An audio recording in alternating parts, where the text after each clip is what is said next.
The road allowed this man to arrive a segment early, so I will take Daniel Jeremiah twice because that is nice.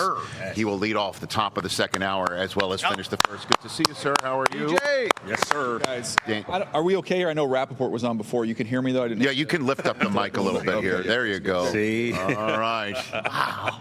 I love you, Daniel Jeremiah. So much fun.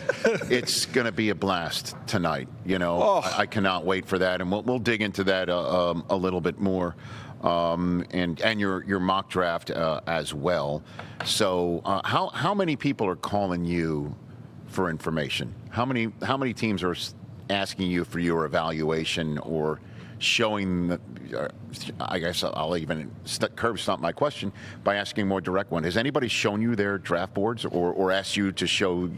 The best I can get out of these conversations, which I've had a boatload of in the last 3 days specifically, is I get them to eliminate some players. So this guy, we're not taking this guy. He's off our board. They will tell you that. They will tell me that. And it's the truth, you think? Yeah, because I've kept notes over the years, and you kind of realize if somebody you can trust or somebody you can't trust. Right. Doesn't tell me who they're going to pick. Obviously, there's a lot more options, especially when you talk to people towards the back half of the first round. Right. But it does give you an idea of where some of those teams have players. The most common question I get, whether you're picking 5 or 32, is who's going to be there when we pick. Like, they're just curious about that. And you can help maybe navigate that sort of thing based on what you can. What you're hearing, what you're saying, just in terms of talking to people and knowing who they've liked, who they've brought in. Like this is the merry-go-round I go on. I find out that they brought this player in on a visit, so then I will then call the college where he's from, where I know a coach, and I'll get the information from the coach. I'll then talk to the agent. Where other places has he been? Where does it make sense? If I know somebody else in the building, I've always done the track the people around. So if you were in this organization and got a GM job over here, I'm going to call your previous GM and see what do you think this guy's going to do, like his track record. What is he like? What is he not like? There was a situation where there's a couple of these Georgia guys, these edge rushers. So I called somebody who had been with this defensive coordinator before in the draft room, and I said, does he particularly like the bigger, more edge-setting Mykel Williams, or would he like the undersized, more explosive Jalen Walker? So, like, those are the types of conversations that you're having. Interesting. And is it true you were in the draft room in Philadelphia when they were, or you at the time, going to draft Russell Wilson? Yes. Yeah. What happened again? We had kind of targeted him through the process. We thought we were higher on him than everybody else in the league, and so we're going to take him in the third round. The consensus once he checked in at 5'10", that this guy is going to be a 5th round, 6th round pick, and Andy Reid loved him. Everybody in the building loved him, and it was like, we're going to take him early. We'll take him in the 3rd round. So all of a sudden, lo and behold, the Seattle takes him right in front of us, and we were kind of devastated on that. So the Eagles were ready to go if the Seahawks didn't jump the line. He was going to be the pick.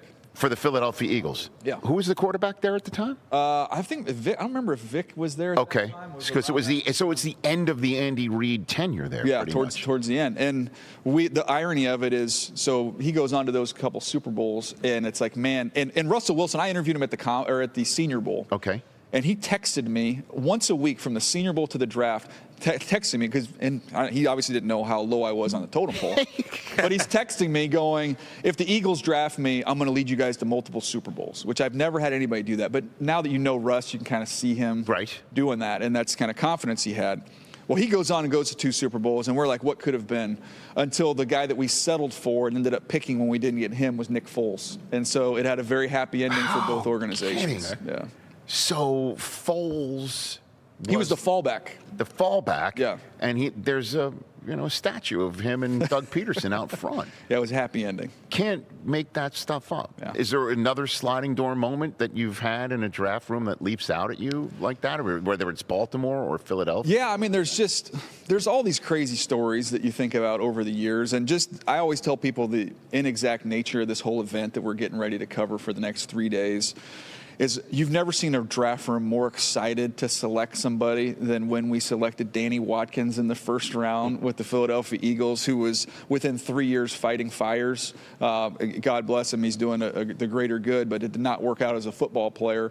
And in the same draft, ho-hum, we took Jason Kelce in the 6th round. I love stories like that. Isn't that amazing? Like, yeah. Oh, well, yeah, we'll yeah, this Kelsey kid's athletic. We'll see how that works out. Unbelievable. Daniel Jeremiah here on the Rich Eisen Show. We'll go over his thoughts and his mock draft for tonight's draft in hour 2. Still here on the Roku Sports Channel for a couple more minutes. I can't get enough stories like that. Because honestly, it is... I'm sure the NFL would prefer a different analogy. Crapshoot. It really is. You're just taking educated dart throws at the board. Rich, not anymore. There's several gaming partners with the league. My bad. I understand. Good point. Thank you. Thank you. I don't know who they are still. Of course not. Well, we wouldn't expect you to. It's still an educated dart throw here. People would be shocked to know some of the teams and general managers that get credit for some of their best picks. And it was, they took our guy, we'll just take this guy. He goes to the Hall of Fame. That happens right? all the time. All the time. All the time. So what are the other teams you've been in the draft room? So in Cleveland for 2 years, the first year there, we didn't pick till the 4th round. So all we did was eat cookies and tell jokes for the first. That was pretty boring. Right. And then Philadelphia after that. So you never in a draft room for the Ravens? Yeah, 4 years with the Ravens. For the 4 years with the Ravens. So like I was in Baltimore when Haloti Ngata, we were stoked on that one. I was there when we had taken Ben Grubbs as an interior lineman who we loved, and then we're sitting there and it's the 3rd round and we go, we don't really need an interior offensive lineman, but gosh, that guy Marshall Yanda's up there at the top of the board. I mean, I think we have to take him. So there's all these kind of cool moments that you go through. I remember 1 year Rex. I think it's been long enough that I can tell it, but. He wanted us to take a safety early in the draft, and then we didn't, it just fell the other way. And all that was left was safety DeJuan Landry, if you guys remember him. Of course, yes. Ron Landry's brother. He ended up playing for a long time, but Rex came into the room and was like, grabbed his card. He hadn't run well, and he's like, this is all we've got. Like, this is who we're going to. And I think he threw the card on the ground. And then lo and behold, we draft him. Becomes one of Rex's favorite players. Rex goes to the Jets, I believe, and then ended up taking him to the Jets as well. So you never know how this is going to go. It is amazing. That's funny. I can't get enough of these stories because they're going to be, thousands of them over the next 90 hours that are happening in draft rooms, and we have no idea. I'll give you one more quick one. Sure. I don't know why Rex is on the brain, but we had a player with some issues, and it was like, okay, he's not really the cleanest player. And then he started to drop, and then I'll never forget this line. We're like, I just don't know if we'll take him. And Rex goes, guys, we got a lot of ants around here. We can carry a cockroach.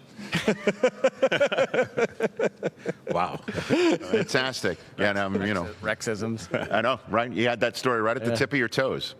All right. Wow. I'll be here all week. Wow. On 2 networks. When was the last time the number 1 overall pick wasn't the number 1 guy atop your top 50, top 100, top 150, like Cam Ward and Travis Hunter right now? It's happened. It's happened several times. I'd have to go back and look and see the specific one. Right. But, that's not all that unusual, where you just have some other players at their position rated higher. So I always tell people that's the difference between doing something, for a generic sense versus being with a specific team. I'm not anti-taking, off of pure grade, your 7th, 8th player if he happens to be a quarterback over, your number 1 overall player, because obviously the importance of the position. Sure. So at what point did Cam Ward become your number 1 quarterback on your draft board? Was he that way all from the beginning of college football's 2024 season? Or? Well, I mean, he came. I knew of him at Washington State and had seen him. I hadn't done a deep dive. The first time I really started digging in and studying him was, in the fall, November, December. My first list came out in January, second week of January, and he was the top quarterback for me. And to me, the more I've dug in, the more I've done, the more I've gotten to learn about him. I didn't know much about him as a kid. Yes. The more I've learned about him there, I became even more comfortable with him in that spot. Yeah, incarnate word to Washington State, to the U, and now to the commissioner's spot at the NFL draft, first out of the green room. I mean, and so you think this is the right choice of the Titans? Because there's so many folks who are wondering if he is number 1 overall pick in the draft worthy, with somebody of Travis Hunter's talent right behind him. Yeah, I would say it this way. I think he is. I have higher grade on Travis Hunter. But with the quarterbacks for me, I want to say if the ceiling is met, yes, is he good enough to compete with the cyborgs you got to beat in this league at quarterback, especially in the AFC when you run through that litany of quarterbacks? And if he can get there, now he's still, there's some development obviously to take place, but man, you can dream on that. You can look at him and see with his arm strength, with his ability to create plays, with his accuracy at all three levels, like if it all comes together, we can go compete against the Josh Allens, the Joe Burrows, the Patrick Mahomes with this quarterback. So that's kind of my litmus test for him, and I think he passes that. The quarterback with the highest ceiling in this draft? I would say as overall quarterback, I would say him. Now, there's the Jalen Milroe conversation, but there's so far for him to go to get to that ceiling that it's just hard for me to put him in that same conversation. Because Ward's closer to the Ward's ceiling. just so far ahead of him right now of where he is tomorrow, where he can come in, start the first game of the year, and you can be ready to roll. I just think that's going to be a long journey for Milroe. What is your evaluation of Shedeur Sanders?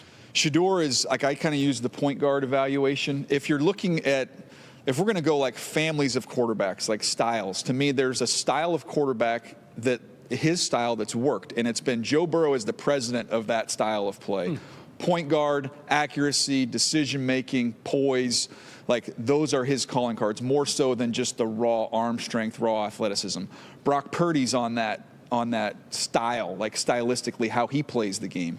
Shedeur, to me, plays the game like those guys do, but I think he's physically less than what Joe Burrow is. And I think just with Brock Purdy, what we've learned about him of how fast he can play, I think he's below that in terms of, you know, his ability to get out there right now. So I love the toughness. I love the accuracy. To me, he's got to speed up. He's just got to speed up the clock, and that's going to be the challenge. Do you lend any credence, because I'm sure you've heard from this talent evaluation set of those who say he's blown the interviews, that he's been disengaged at times and that his interviews have been terrible. Do you lend any credence to any of that stuff? Well, I mean, I don't think that's coming out of thin air. I think there's absolutely people that feel that way. And my thing has been like, yeah, I can tell you in almost every player, I've been in 3 different draft rooms where when a player is discussed, you are going to have sponsors and you are going to have detractors on all of these guys. In this situation, the way I've tried to explain it, I'm not going to compare them as players or as people, but I haven't seen, and maybe you can tell me an example, I haven't seen a spotlight this bright on one player since Johnny Manziel was coming into the draft. Well, I mean, the spotlight is there because of the last name. Oh, 100%. The way that he's been having a spotlight thrown on him since Deion showed up to Colorado. Mm-hmm. And then there's a question of, like, how is he going to do when his dad's not his coach and all.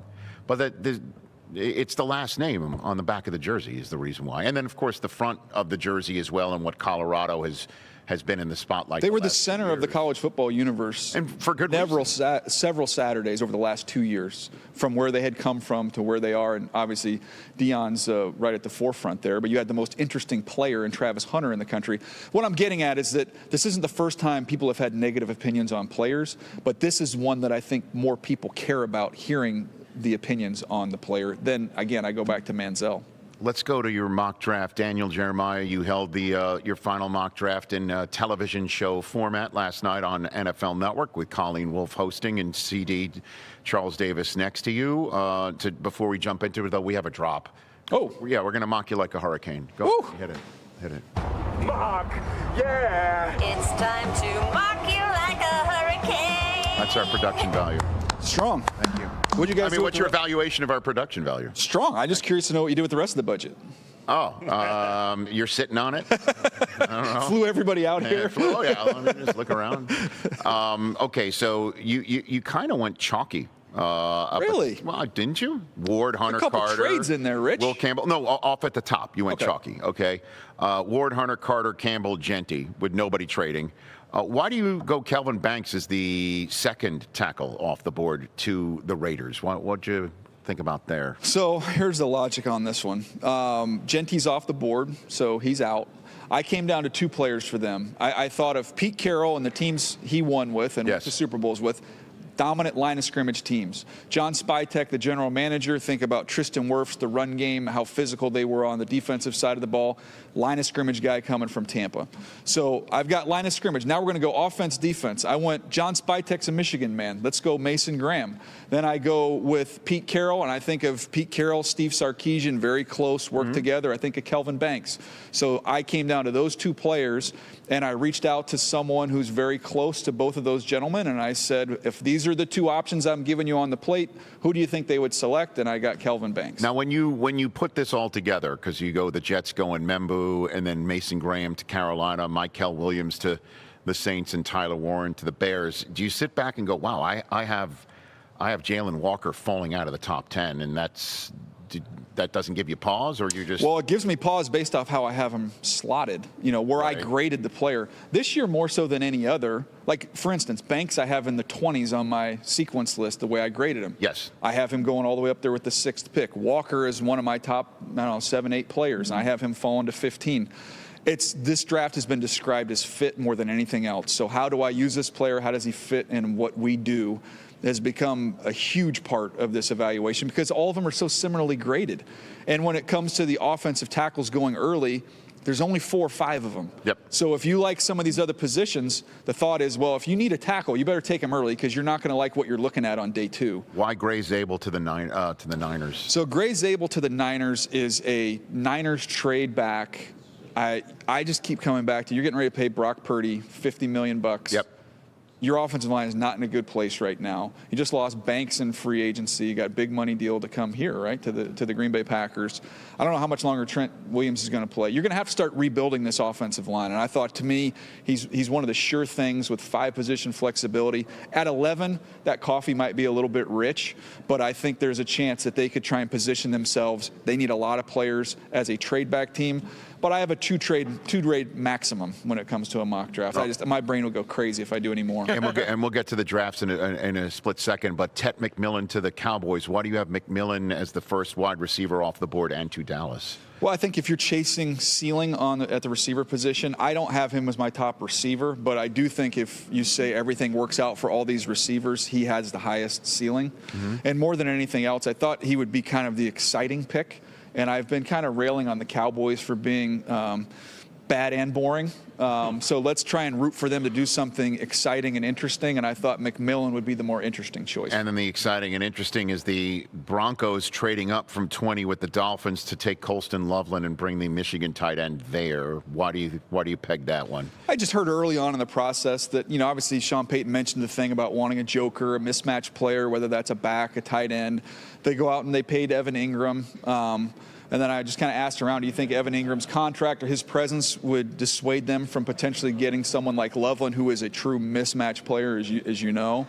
And they said no. And then I think about Sean Payton's history and with the Saints, how many times have we seen them be bold and aggressive and make these moves up? I mean, you go to Marcus Davenport. They traded for Olave. I think that was a future one. I remember they traded up for Davenport, and we thought it was for Lamar. Was it for Lamar? Yeah, it was for Lamar. Yeah, we thought it was going to be for Lamar Jackson. And it wasn't. Could you imagine, though, if it was? Jeez. Do you think Sean Payton would probably still be in New Orleans right now? Yeah, I think that's fair. Yeah. And they wouldn't be 9th overall on the clock wondering if they should take Shedeur for an injured Derek Carr, you know, or Dart.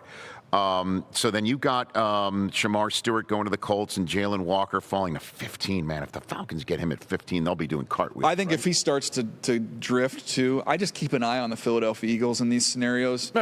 Consider the player, consider the school, and consider the Eagles having 20 picks, I believe, this year and next year. Interesting. Just go get them. All right. Now, and speaking of go get them, you've got the Giants trading back into the first round to jump the line at 18 for Jaxson Dart. Why? Yeah. Why?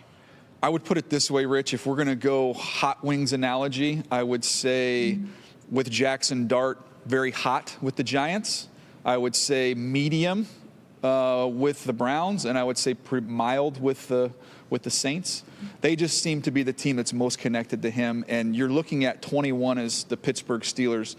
I don't know that they would take Jaxson Dart, but if you love Jaxson Dart, you're not going to take that chance. You need to get in front of them. And then I look at John Schneider's history and how much he loves day 2 of the draft, and with where their needs align, you could put those day 2 picks to good use. That just seemed like a fair partner. Yeah, that would be the fair partner there. And so, I mean, how do you? We would be evaluating the Giants draft very highly tonight if they get Carter and Dart. Well, here's a little bit of my theory here too. I want to maybe you can go around the room on this one, Sure. but I believe there's a difference between being the first person to speak at the press conference versus the second person to speak at the press conference. In other words, if you're the Giants and you introduce Abdul Carter, one of the universally believed to be 2 best players in the entire draft, impact position, he does his thing, and then, oh, by the way, we got a quarterback. Come up here, Jaxson, and we hope this works out.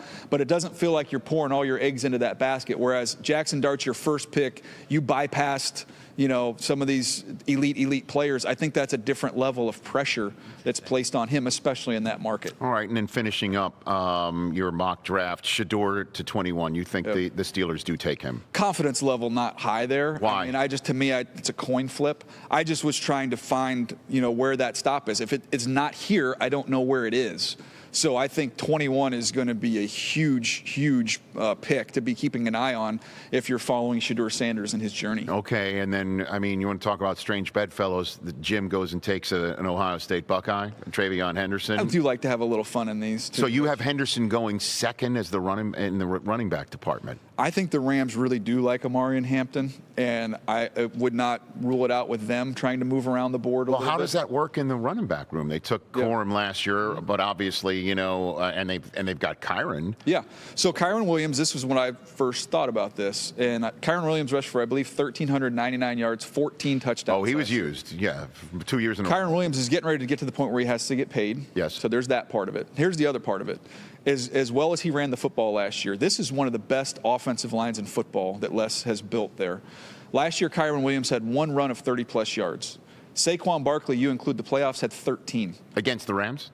Yeah, darn near, right? He did have more runs, 30-plus yard runs against the Rams, many more than Kyron had. Right. So the thought process is this is a team you got to go through. Kyron Williams is a good player, but I don't think they're going to want to pay him top market, and now you go out and get somebody who can hit some of those home runs behind this offensive line. They can kind of get back to the early Todd Gurley years with a guy like Omari and Hampton, and now it's a fair fight when you square off with the Eagles, who you got to go through to get to a Super Bowl. And you have the Eagles taking Jahad Campbell. You think he lasts to 32 for the Eagles? All I do is I just try and figure out a scenario where some unbelievable talent from Alabama or Georgia falls into the lap of the Philadelphia Eagles. Lo and behold, this is where I landed. All right. And before I let you go, I'm going to look directly at our next guest when you say Maxwell Hairston for the Green Bay Packers. Is that what you're saying is from Matt LaFleur? You're getting a reaction from Coach? I like that. He's over your shoulder. Be careful as you evaluate him. You know what I would say about Maxwell Hairston? What would you say? I would just say the guy's going to get coached so well that even if you had any reservations about him, I mean, he's going to exceed whatever those are. What do you think? What do you think of the coaching in Green Bay? Well, they're going to maximize their talent. Yeah, they're going to just maximize whatever they get. Don't kiss up just because. Oh, it's Coach back there. I see him back there. Hey, all right. Hey. Thanks for coming on. Thanks, I look buddy. forward to seeing you. We'll have fun. We were going to have a lot of fun. Over under on a dog urinating on you on Saturday. So I've thought this through. Yes. It's the opposite of carrying a football. We talk about points With of pressure. Yes. You want the dog's got to be out here. So I'm just going to be. So it was on you. It was on you. Yeah, I was squeezing. I was too tight, I think. What do you think? Someone was trying to cause you to fumble a puppy? I don't know. I'd like to do a lot of things differently with that situation. Well, I got a chance, apparently, because there is apparently a local Green Bay dog rescue coming to our set on Saturday. Nice. So here we go. Good to see you. Wear a black shirt tonight. Fantastic. Catch the Rich Eisen Show live weekdays from 12 to 3 p.m. Eastern on Roku Sports Channel in the U.S.